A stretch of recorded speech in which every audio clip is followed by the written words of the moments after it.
Alright everyone, let's try this again. I was saying yesterday I decided to take that video down.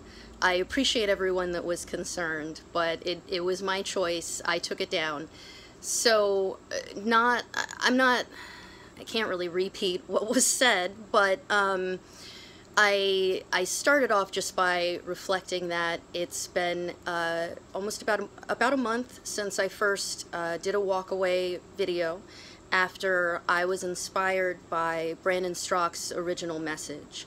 And in that story, in my walk-away story, I talked about something that had happened recently at the time between my mother and myself, and I'm really grateful for the feedback that I've gotten from everyone, but I also acknowledge that in processing what happened, I think I failed to really cover why I had decided to walk away from not just the Democratic Party, but all political labels. I'm officially unaffiliated, and I'm going to stay that way. And so ultimately, what my decision came down to was the First Amendment and freedom of speech, which to me means freedom of thought, freedom of expression. I really believe that if you are not advocating or calling for violence, then you should be allowed to think and say whatever you want. You should be allowed to publish your thoughts. You should be allowed to interact with people about your thoughts. And just because I disagree with you doesn't give me the right to call for you to be silenced. It doesn't give me a right to deplatform you. What it does give me the right to do is flip the channel, mute, block, move on. That's what freedom of choice is all about to me. And my personal experience with it stems from being a gay rights advocate for many, many years, back when you actually did get shunned for talking about it and speaking up about it. And I was actually thrown out of my family's church when I was 15 for openly challenging the deacon there when he condemned homosexuality and equated, AIDS to being like a death sentence and punishment.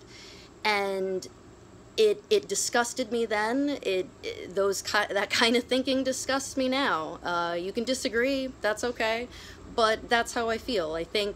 I personally think that whatever happens between two consenting adults is none of my business, and you love whoever you want to. As long as it doesn't hurt anybody, doesn't hurt me at all.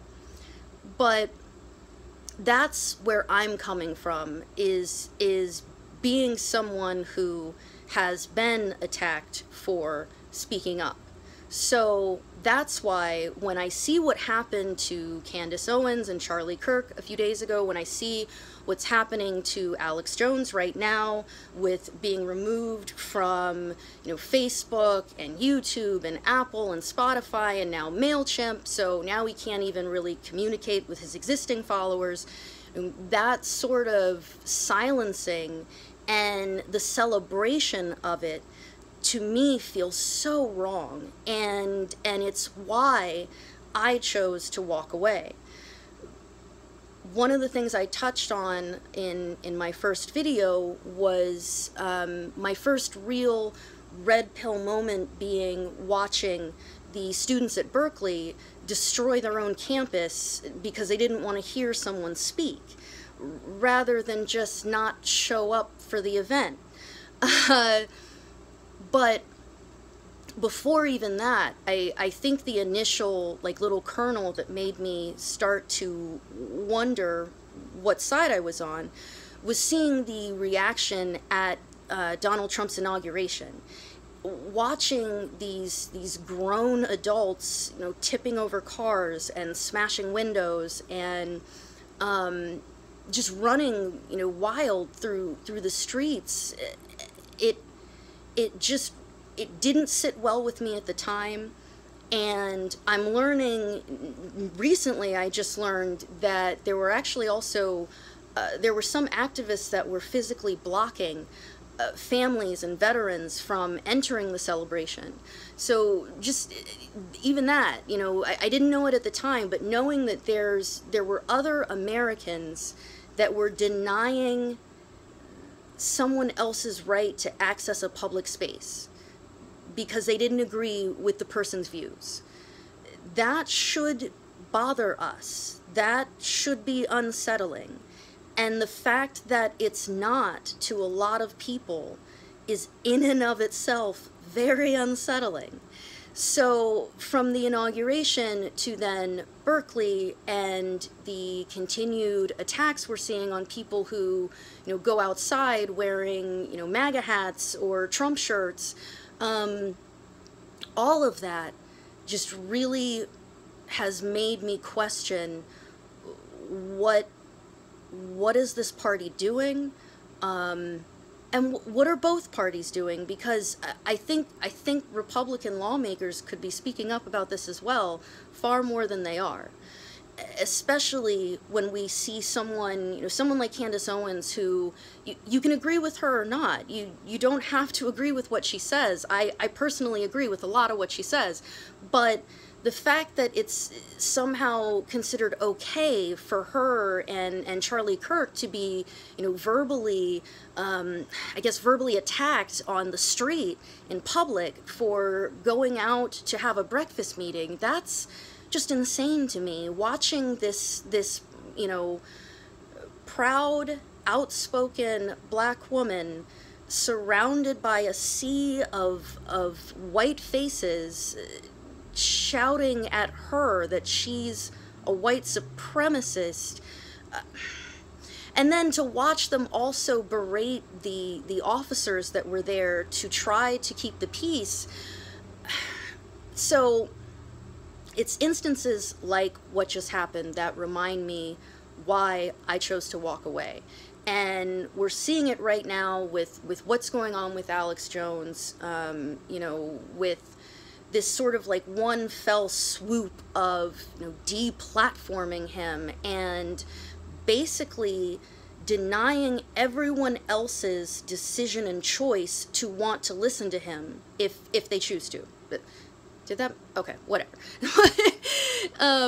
You know, I'm not personally I wouldn't say I was a fan of Alex Jones. I think sometimes he makes some pretty good points and arguments. I think other times he's completely off the wall, and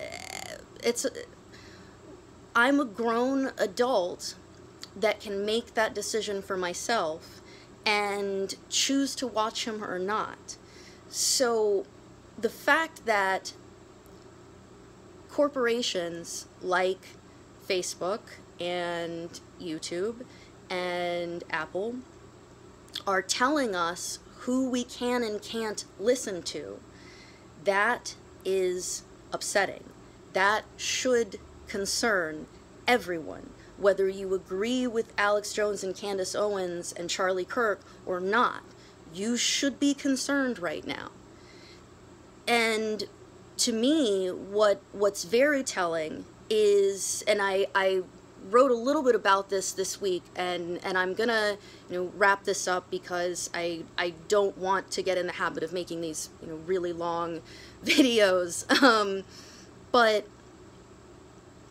what this all sort of, I guess, nutshells into is, to me, the most concerning thing is we're seeing silence from politicians on both sides, but also very, very questionable is that we're not just seeing silence, but we're seeing outright encouragement of this kind of behavior by people in the Democratic establishment like Maxine Waters.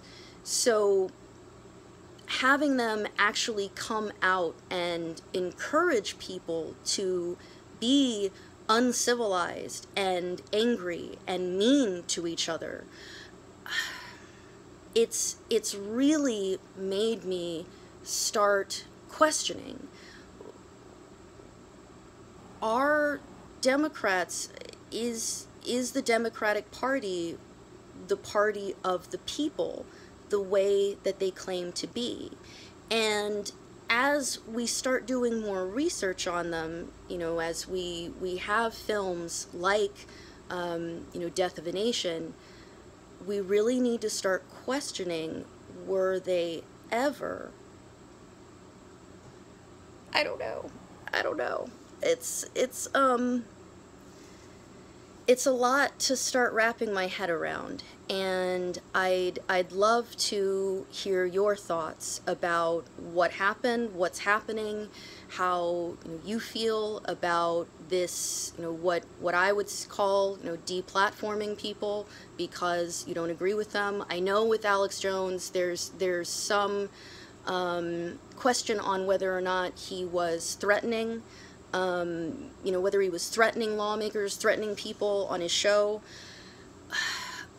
I guess in my counterpoint to that would be that there's a lot of other channels, you know, the Young Turks comes to mind. They regularly use very similar language, and yet they're one of the top promoted channels on YouTube. So let me know what you think, and I as I've said in my other videos, I always welcome, you know, civil discussions. You're allowed to disagree with me. You're allowed to challenge my views. It's okay. And I only ask, you know, that we continue in the spirit of, you know, the Walk Away campaign, that we continue to be kind to one another and talk to one another with love. And so let me know what you think, and I'm worried.